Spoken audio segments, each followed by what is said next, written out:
Hello student, welcome to my YouTube channel AKMT course. आज मैं class 9 का chapter 8 quadrilaterals का एक्सरसाइज 8.1 का क्वेश्चन नंबर 3 बताने जा रहा हूँ। जो क्वेश्चन नंबर 3 है बोला है शो डैट, हमको शो करना है। क्या शो करना है ये पढ़ते हैं क्वेश्चन, उसके बाद समझेंगे।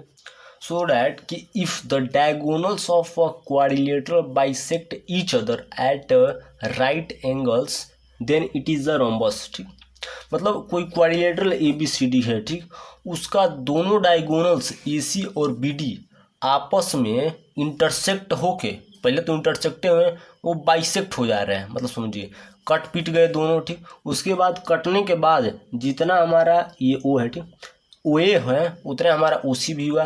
मतलब जितना इधर का साइड हुआ उतना उधर साइड का हुआ, मतलब दोनों डायगोनल्स का।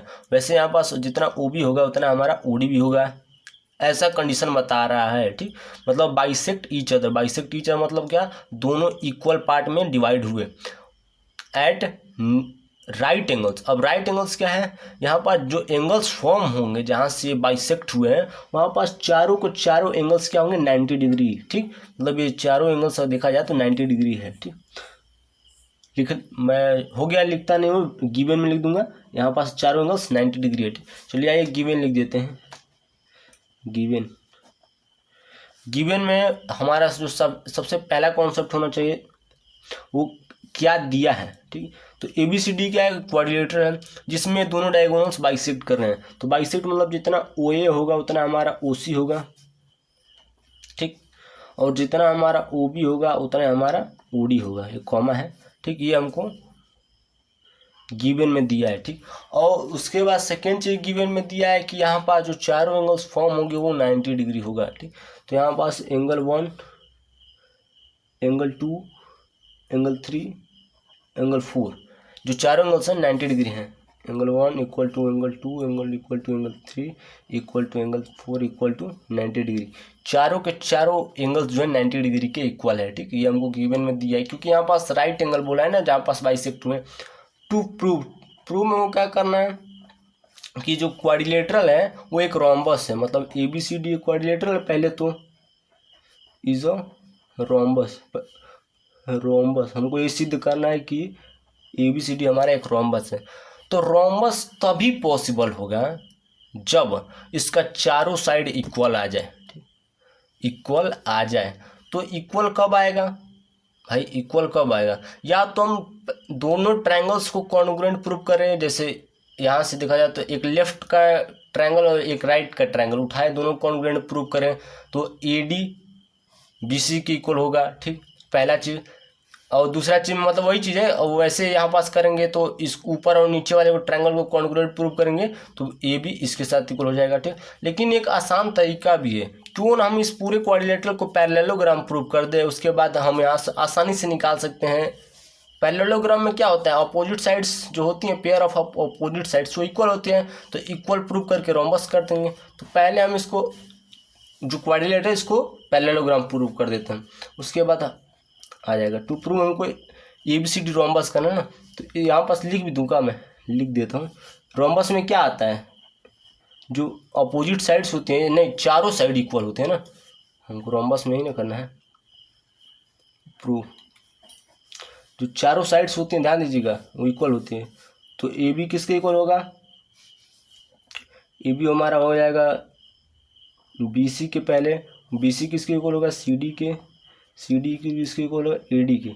चारों साइड को इक्वल हमको प्रूव करना है, ठीक है ना। चलिए आइए प्रूव करते हैं। प्रूव में सबसे पहले हम कोई भी दो ट्रायंगल्स लेंगे, तो हमारा पहला ट्रायंगल आएगा AOD। ठीक, इन ट्रायंगल AOD, एंड दूसरा ट्रायंगल क्या है, COB, एंड ट्रायंगल COB। दो ट्रायंगल लिया, अब इन दोनों ट्रायंगल को कॉन्ग्रुएंट प्रूव करते हैं, तभी ना जाकर पैरेललोग्राम होगा। पैरेललोग्राम कब होगा, जब अल्टरनेट इंटीरियर एंगल इक्वल हो। चलिए पहले मैं प्रूव करता हूँ, उसके बाद बताते जाऊँगा आपको। तो इन दोनों ट्रायंगल को मेंशन किया हमने, ट्रायंगल AOD एंड COB।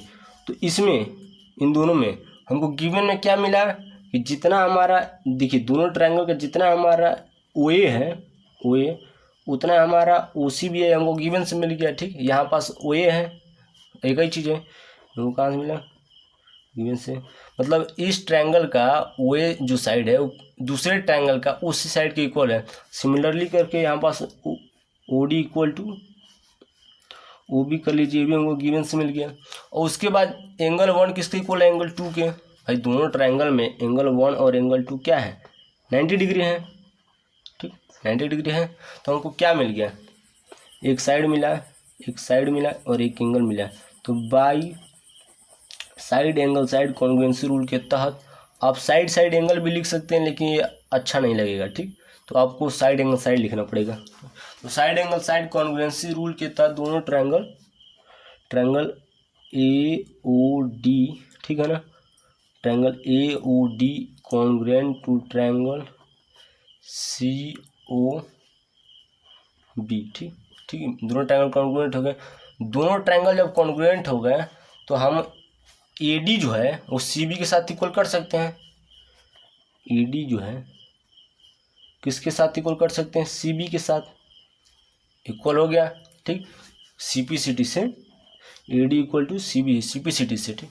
और ध्यान दीजिएगा ये वाला एंगल इस एंगल के साथ इक्वल कर सकते हैं, ठीक। ये एंगल मान लेते हैं 5 है, ये एंगल हमारा 6 है।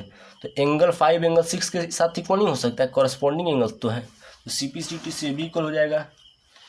तो angle 5 equal to angle 6, C P C T दोनों का रीजन क्या हो जाएगा, सी पी सी टी, ठीक।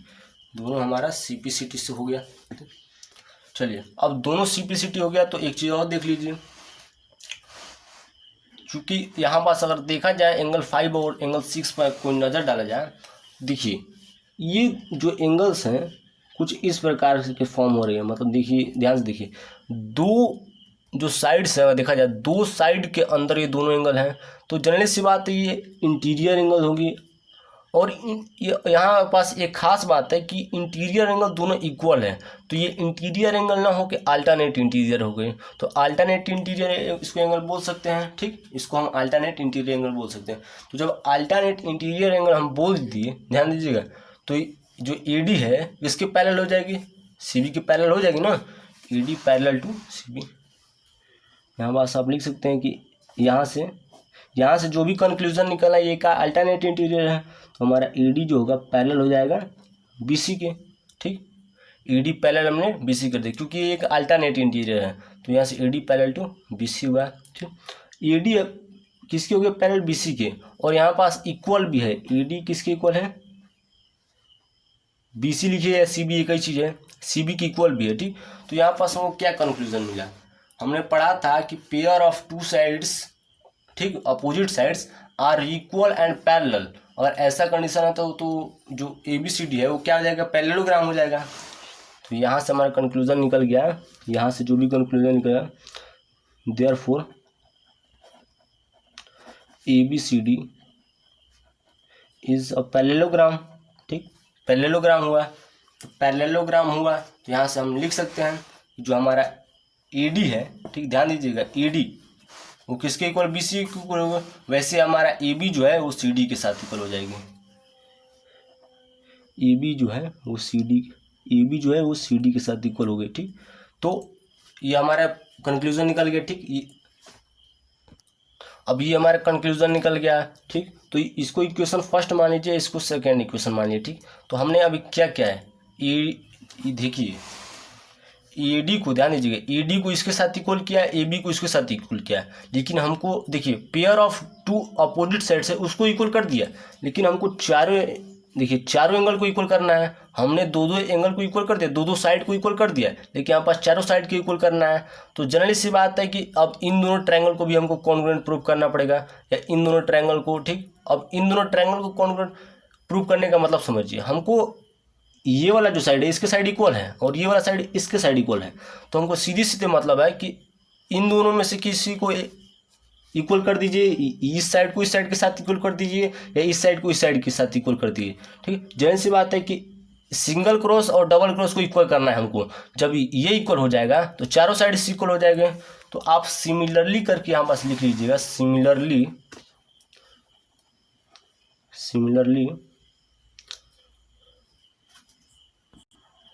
सिमिलरली करके लिखिए, जैसे हमने सिमिलरली फ्रॉम इक्वेशन फर्स्ट में क्या कहता है, एडी को सीबी के साथ इक्वल किया था, इस एडी को सीबी के साथ इक्वल करता है, वैसे हम इस एडी को सीडी के साथ इक्वल कर देंगे। ठीक, दो ट्रायंगल का कॉन्ग्रुएंट प्रूव मतलब क्या है, उसका जो करस्पॉन्डिंग साइड इक्वल हो जाएगी। तो सिमिलरली एडी इक्वल टू सी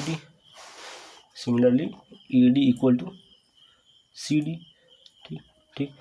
अब ध्यान दीजिएगा, और यहाँ से हमारा क्या हो जाएगा, थर्ड एंड फोर्थ इक्वेशन से हमारा जो सी बी है वो किसके इक्वल हो गया, ध्यान दीजिए, सी बी जो है हमारा सी डी के साथ इक्वल हो गया। ठीक, अब नया कंक्लूजन क्या निकल के आया, यहाँ से ये दोनों इक्वल हो गया, तो मैं डायरेक्ट लिखते चलता हूँ। ठीक, अब पहला कंडीशन, पहले में हमने क्या किया था, पहले इक्वेशन से एडी था किसके इक्वल है, सीबी के साथ, एडी सीबी के साथ इक्वल है। ठीक, और यहाँ सीबी किसके साथ इक्वल है, सीडी के साथ, सीबी किसके इक्वल है, सीडी के साथ है। ठीक, जब तीन इक्वल हो गए, ध्यान दीजिएगा, सीडी अब सीडी किसके साथ इक्वल है, यहाँ पास इक्वेशन 2 में सी डी ए बी के साथ इक्वल है। तो अगर देखा जाए फ्रॉम, इसके नीचे से लिखिएगा ना इसको ऐसे करके, इसके नीचे from equation first second third से। ठीक, देख लीजिए ध्यान से, ए डी किसके साथ इक्वल है, सी बी के साथ। ठीक, सी बी किसके इक्वल है, सी डी के साथ, और सी डी किसके इक्वल है, ए बी के साथ। तो तीनों इक्वेशन से मिला के हमारा जो चारों साइड्स था वो इक्वल हो गया। तो यहाँ से हमारा हेंस प्रूफ। ठीक, इसको जो इसके बाद जो नेक्स्ट आएगा, ये इसके बाद इसको लिखिएगा। ठीक ना, फ्रॉम इक्वेशन फर्स्ट सेकेंड, ठीक से ये हमारा आ गया। ठीक, तो ऐसे ही आपको करना है। Thank you. अगर वीडियो अच्छा लगे तो हमारा चैनल, ये इक्वेशन थर्ड नहीं, यहाँ पास 5 ले लीजिए, 5। ठीक, क्योंकि दोनों इक्वल हुआ, तो ऐसे आपको करना है। Thank you. अगर वीडियो अच्छा लगे तो हमारे चैनल AKMT कोर्स को सब्सक्राइब कीजिए, एक लाइक कीजिए, और रोम्बस में चारों साइड इक्वल होता है, ये हमको प्रूव करना था, हमने प्रूव कर दिया। Thank you. जय हिंद, जय भारत।